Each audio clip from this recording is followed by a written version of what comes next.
Hi, and welcome to Amalgam Nation. This week's video is about Tomb Raider 2013. Not much to say about this game, really. It's a Tomb Raider game, typical thing. Lara Croft is the main character.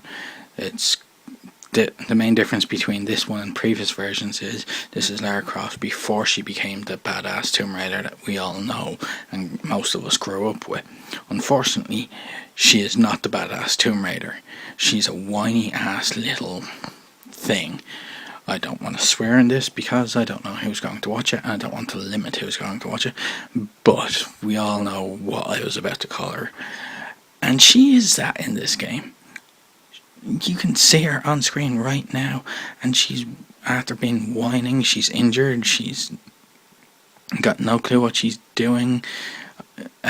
There's a point where she comes close to being raped, that controversial scene that caused uproar when the game first came out, which I find to be ridiculous because it's a pivotal moment when Lara supposedly realizes it's her or them, and yet afterwards she's crying over what she had to do. It's not even, oh my god, I could have died. It's, oh my god, I killed this guy, pretty much. She's not the Tomb Raider yet. It's interesting, the graphics are amazing, there's quite an interesting storyline. I just wish they would have made her more in line with the Lara Croft we all know. It would have been a better game at the time, and it would have been more interesting if she was already part of the way there, except for the fact that, as I said, she's unsure of herself throughout the entire game. Even later, when she's gotten so used to killing things and everything, she is still unable to be the badass. She just does things because she has to do them. She's not being the hero, she's not being the character, she's just surviving, and that's not what Tomb Raider is meant to be about. It's meant to be about finding treasures, and there are treasures. I'm not going to show you most of the treasures. In fact, I'm not going to show you any of them, really. There's little treasures that the game is not about. This game isn't about Lara finding certain things or trying to solve a certain riddle or anything like that.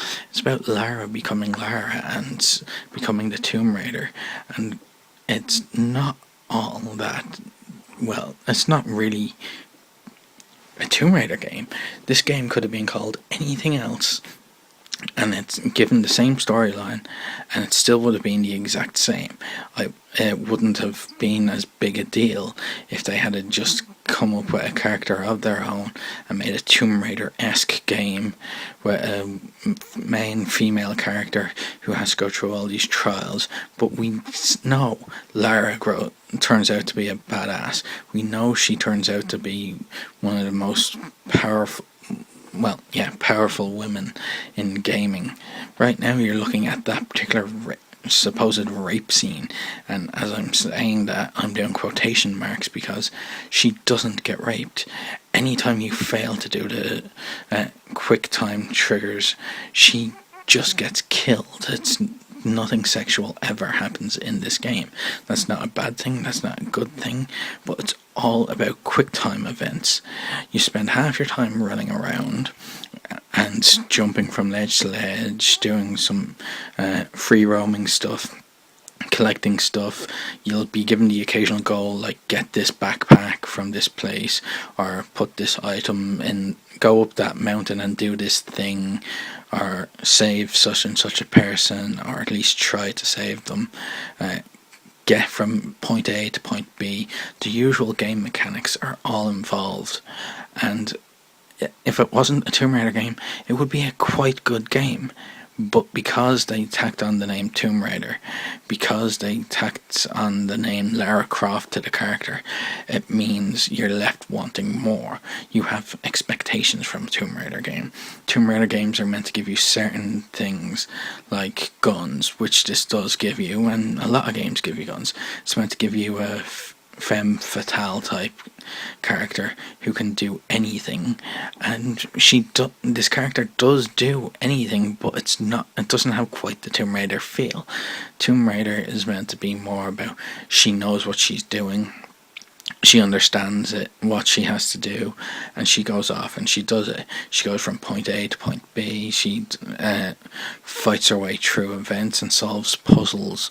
In this, it's mostly about fighting for survival. Like, right now, this is Lara Croft upside down, hanging from a rafter. It's not very interesting. It makes no sense. I'm calling this video The Many Deaths of a Tomb Raider because she dies a lot. If you're not quick enough with the QuickTime triggers, she will die every single time. And there's points where you shouldn't even have an option of a QuickTime trigger. And there's a point where the game should not have continued on from any point and had a actual game to it.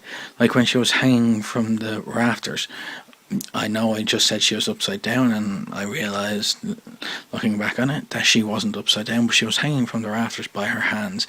They took her alive for some reason when they killed everybody else. Why did they take her alive? It's never explained. You never find out. It's just she was taken alive. The story will continue. The story has nothing to do with why she was kept alive. It's like, well, why she's kept alive has nothing to do with the story. She just gets kept alive. Right now she's after closing a wound on her abdomen with a arrow that she heats up with a lighter. And for me, the most interesting thing in that is the fact that she screams and nobody notices for a while. They're not going to notice for another couple minutes that she's there. It's not exactly the best thing in the world when the story is just kind of thrown together out of nothing. I enjoy the gameplay mechanics, I enjoy the game overall, but it's not a Tomb Raider game in my opinion. It's just a game called Tomb Raider. This has been Bladius on Amalgam Nation. Remember, play the game and game to play.